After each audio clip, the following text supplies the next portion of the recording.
Mumbai versus Delhi, সুতরাং বুঝতেই পারতেছেন এটা কিন্তু আইপিএল এর 2025 সালের কোয়ার্টার ফাইনাল। আপনারা যদি হিসাব করে দেখেন, দিল্লি যদি হারে তারা বাদ পড়ে যাবে, মুম্বাই যদি হারে তারা আরেকটি চান্স পাবে, কিন্তু দিল্লির জন্য এটা কোয়ার্টার ফাইনাল। এক কথা হিসাব, যদি হারে তাহলে বাদ পড়ে যাবে। এখন আপনারা কমেন্টস করে অবশ্যই জানাবেন আজকের খেলায় কারা জয়ী হবে। এখন একটা জিনিস কিন্তু দুই দলের মাঝখানে সিমিলারিটি রয়েছে, জিনিসটা হলো তারা দুই দলই কিন্তু সর্বশেষ যে ম্যাচটি খেলেছে তারা কিন্তু দুজনই দিল্লি গুজরাটের সাথে খেলেছে, গুজরাটের সাথে হেরে কিন্তু দুই দলই আজকের ম্যাচটি খেলবে। সুতরাং বুঝতেই পারতেছেন তারা কিন্তু চাপের মাঝখানে রয়েছে। কিন্তু মুম্বাইয়ের কপাল কিন্তু খুলছে এই দিল্লির সাথে। আপনাদের মনে পড়ে কি টানা 3টা রান আউট যে করছিল, এরপরে কিন্তু দিল্লির কপালে ফাটা পড়ে যায় আর মুম্বাইয়ের কপালে টিক চিহ্ন লেগে যায়, বুঝতেই পারতেছেন। আর মুম্বাইয়ের যে খুব ভালো পজিশনে রয়েছে বিষয়টা কিন্তু এরকম না, ডু অর ডাই ম্যাচ হিসেবে বলা চলে। তবে আপনাদের মনে পড়ে কি 2014 সালের কথা, যখন মুম্বাই এই ধরনের সিচুয়েশনে পড়ে গিয়েছিল যে 14তম ওভারে একটা নির্দিষ্ট টার্গেট দিয়েছিল রাজস্থানের বিপক্ষে, তারা কিন্তু এটি ওভারকাম করতে পেরেছিল। লাস্ট বলে 4 রানের প্রয়োজন, তারা ছক্কা মেরে ওই রান রেটটি ক্যাচ আপ করেছিল। এমনকি কুল কাম রাহুল দ্রাবিড় ক্যাচ ছুড়ে মেরেছিলেন মাটিতে। সুতরাং বুঝতেই পারছেন মুম্বাই যখন প্রেসারে পড়ে তারা কিন্তু দুর্দান্ত খেলে। সুতরাং আজকের খেলাটি কিন্তু দুর্দান্ত হবে।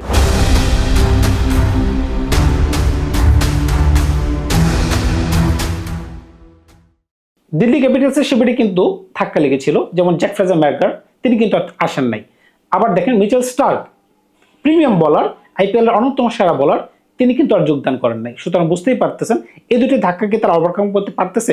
গত ম্যাচে কিন্তু বাংলাদেশের মোস্তাফিজুর রহমান ভালো বোলিং করেছে, অন্য বলারদের হিসাব যদি হিসাব করেন এই তুলনায় কিন্তু তিনি যথেষ্ট ভালো বোলিং করেছেন, কিন্তু তারপরেও কিন্তু একটা উইকেটও কিন্তু দিল্লি ফালাতে পারে না। আপনারা যদি খেয়াল করে থাকেন 199 রান নেহাত কিন্তু কম না।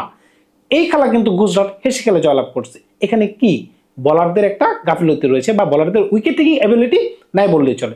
আপনারা যদি যখন দিল্লি একদম গ্রুপ স্টেজে প্রথম সারিতে দল ছিল, যখন 4টা ম্যাচ খেলে 4টা ম্যাচ জয়লাভ করছিল, কোনো ম্যাচ হারে নাই, ওই সময়টাতে যদি আপনারা কথা বলেন প্রথম 5 ম্যাচে ফিপ্রাস নাগিয়ে আর কুলদীপ যাদব 17টি উইকেট নিয়েছেন।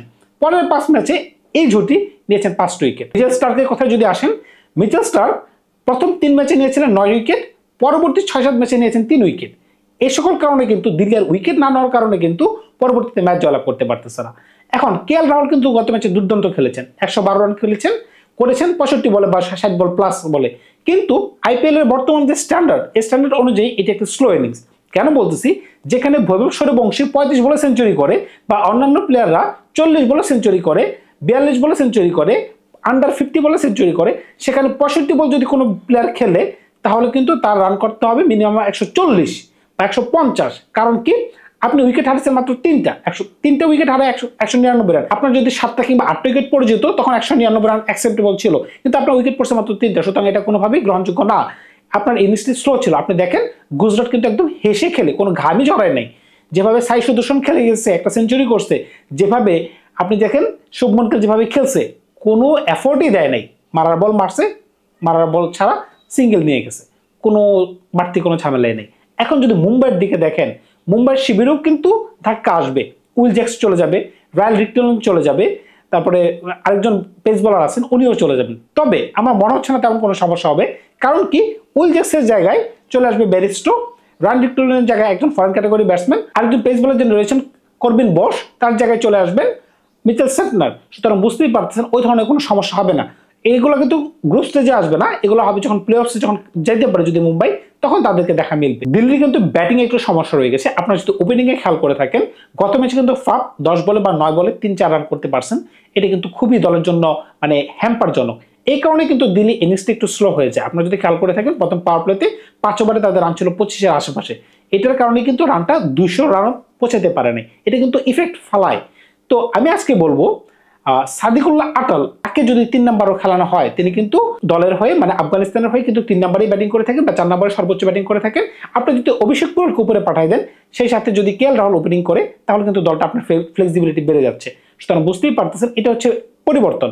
এখন যদি মুম্বাইয়ের দিকে তাকান, মুম্বাই কিন্তু ভাই অত্যন্ত শক্ত দল।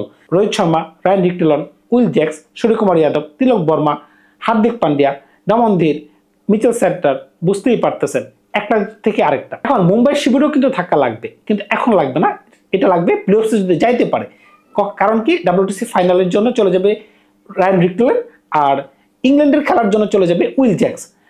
তারপরে আরেকজন প্লেয়ার চলে যাবে পেস বোলার, দুর্দান্ত বোলিং করেছেন এবং তিনি ব্যাটাতে রান করেছেন, কিন্তু তার রিপ্লেসমেন্ট হিসেবে কোনো প্লেয়ারের প্রয়োজন নাই, কারণ হচ্ছে মিচেল স্টার্ক অলরেডি বেঞ্চে বসে আছেন, তিনি এখন অলরেডি ফিট, তিনি সরাসরি দলে ঢুকে যাবেন। সুতরাং আমি মনে করতেছি না মুম্বাই ওই ধরনের কোনো বড় সমস্যায় পড়বে। আর মুম্বাই হচ্ছে এমন একটা টিম, যখন তারা জয়ের স্বাদ পায় তারা কিন্তু আর থামে না। আপনাদেরকে 2014 সালে কাহিনী বলেছিলাম, 2014 সালে কিন্তু সেম, প্রথম দিকে তারা 3-4টা ম্যাচ হেরেছিল, পরবর্তীতে তারা যখন জয়লাভ করা শুরু করলো, ওই যে একবার মোমেন্টাম তারা ধরছে, তারা কিন্তু আর ছাড়ে নাই। গত ম্যাচে যদিও তারা গুজরাটের সাথে হারছে, 20টি কিন্তু একটা ম্যাচ ছিল, বাদ দিলাম সেটার কথা, কিন্তু আজকে কিন্তু তারা খুবই শক্তিশালীভাবে মাঠে নামবে।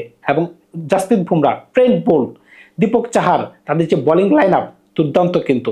তারপর কিন্তু তাদের বেঞ্চে বসা রয়েছে আরো বলার, সুতরাং বুঝতেই পারতেছেন এই দলটি কিন্তু অত্যন্ত শক্তিশালী দল। যদি রোহিত শর্মা উপরে রান করতে পারে, স্কাই যদি রান করতে পারে, তাহলে তো কোনো কথাই নেই। সুতরাং বুঝতেই পারতেছেন মুম্বাই দলটিকে যদি সাজিয়ে আসি, তখন আপনারা বুঝতে পারবেন এই দলটিকে কেমন দেখা যাচ্ছে। 1 নম্বর রোহিত শর্মা, 2 নম্বর রায়ান রিকটেলন, 3 নম্বর উইল জ্যাক্স, 4 নম্বর সূর্যকুমার যাদব, 5 নম্বর তিলক বর্মা, 6 নম্বর হার্দিক পান্ডিয়া, 7 নম্বর নমন ধীর, 8 নম্বর ম্যাচেল স্যাপনার, 9 নম্বর দীপক চাহার, 10 নম্বর ট্রেন্ট বোল্ট, 11 নম্বর জাসপ্রীত বুমরা। কিন্তু আপনারা সবাই জানেন ইম্প্যাক্ট প্লেয়ার খেলানোর সুযোগ রয়েছে। এখানে কিন্তু আপনি রবিন মিলস, যদি ব্যাটিং এর প্রয়োজন হয়, যদি বলারের প্রয়োজন হয়, অশ্বিনী কুমার কিংবা করণ শর্মা, আপনাদের কাছে প্লেন্টি অফ অপশন রয়েছে। সুতরাং বুঝতেই পারতেছেন এই দলটা কিন্তু আইপিএল এর অন্যতম শক্তিশালী দল। যদি মুম্বাই প্লেঅফে যাইতে পারে, আমার মনে হচ্ছে তারা এবার কাপ নিয়ে যেতে পারে। মনে হচ্ছে পাঞ্জাবের স্বপ্ন ভেঙে দিতে পারে, এমনকি আরসিবির স্বপ্ন তারা ভেঙে দিতে পারে, কারণ তারা এমন একটি দল। কারণ তাদের সামনে 6টা টাইটেল জেতার স্বপ্ন কিন্তু এবার বিরাজমান রয়েছে। চেন্নাই কিন্তু অলরেডি আউট হয়ে গেছে। চেন্নাই আর মুম্বাই হচ্ছে আইপিএল এর সবচেয়ে ধারাবাহিক দল, যারা কাপ নিয়ে অভ্যস্ত। তারা কিন্তু কয়েক বছর ধরে কাপ নিতে পারতেছে না, একটা ক্ষুধার্ত একটা ভাব কিন্তু তাদের মাঝখানে বিরাজমান রয়েছে।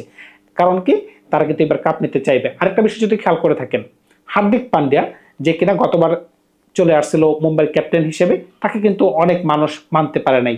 কারণ কি, যেখানে রোহিত শর্মা রয়েছে জাতীয় দলের ক্যাপ্টেন, সূর্যকুমার যাদব রয়েছেন জাতীয় দলের ক্যাপ্টেন, টি-20 ফরম্যাটের কথা বলতেছি, সেইখানে হার্দিক পান্ডিয়াকে মানুষ মানতে পারতেছে না, দলের প্লেয়াররা মানতে পারতেছে না।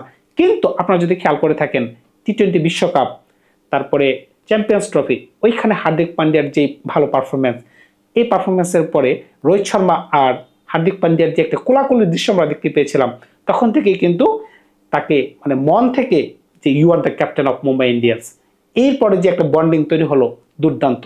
সেই কারণে আমি বলতেছি মুম্বাই কিন্তু আজকের ম্যাচে favourite. Do or die match, আজকে বাঁচা মরার জন্য আজ দিল্লি মাঠে নামবে। এখন দিল্লি যদি একটু পরিবর্তন করে ফাফকে বসাই দিয়ে আটালকে দলে ঢোকায়, তাহলে কিন্তু দলটা একটু বেটার লাগে আমার কাছে। ফাফু কিন্তু খারাপ না, কিন্তু ফাফ তো পারফরমেন্স দিতে পারতেছে না। দেখা যাক এখন আমার হিসাবে দলটা কিরকম দেখা যায়, আমি একটু সাজিয়ে দিচ্ছি। 1 নম্বর কেএল রাহুল, 2 নম্বর অভিষেক পোরেল, 3 নম্বর সাদিকুল্লাহ আটাল, 4 নম্বর অক্ষর প্যাটেল, 5 নম্বর স্টাফস, 6 নম্বর আশুতোষ শর্মা, 7 নম্বর সমীর রিজভি, 8 নম্বর বিপ্রাস নাগিম, 9 নম্বর কুলদীপ যাদব, 10 নম্বর মোস্তাফিজুর রহমান, 11 নম্বর দুষ্মিন্ত চামেরা। এখানে কিন্তু ইম্প্যাক্ট প্লেয়ার হিসেবে আপনি করুণ নারকে ঢুকাইতে পারতেছেন, বোলিং এর প্রয়োজন হলে মুকেশ কুমারকে ঢুকাইতে পারতেছেন, এমনকি মোহিত শর্মা রয়েছে। সুতরাং বুঝতেই পারতেছেন অপশন কিন্তু তাদের কাছেও রয়েছে। কিন্তু দিল্লিও যে খারাপ দল আপনি কিন্তু সেটাও বলতে পারতেছেন না, কারণ তাদের কিন্তু উইনিং স্ট্রিক রয়েছে। তারা যদি একবার আজকে জয়লাভ করতে পারে, তাদের কিন্তু মোরালটা অনেক বড় হয়ে যাবে। তখন কিন্তু তারা টুর্নামেন্টের যে কোনো দলের জন্য অশনের সংকেত হতে পারে। তবে আজকে আমি চলে যাব মুম্বাইয়ের সাথে, কারণ মুম্বাই আমার প্রিয় দল এবং মুম্বাই এমন কিছু প্লেয়ার রয়েছে তারা যে কোনো সময় খেলা চেঞ্জ করে দিতে পারে। সেটা বোলিং আপনি জাসপ্রীত বুমরা বলেন, ট্রেন্ট বোল্ট বলেন, উপরে রোহিত শর্মা বলেন, সূর্যকুমার যাদব বলেন, রায়ান রিকটেলন বলেন, উইল জ্যাক্স বলেন। সুতরাং বুঝতেই পারতেছেন মুম্বাই কিন্তু অত্যন্ত ডেঞ্জারাস একটা টিম। আজকে বিদায় নিলাম, ভালো থাকবে আপনারা। ধন্যবাদ সবাইকে। নতুন কোনো ভিডিওতে খুব শীঘ্র হাজির হবো আপনাদের।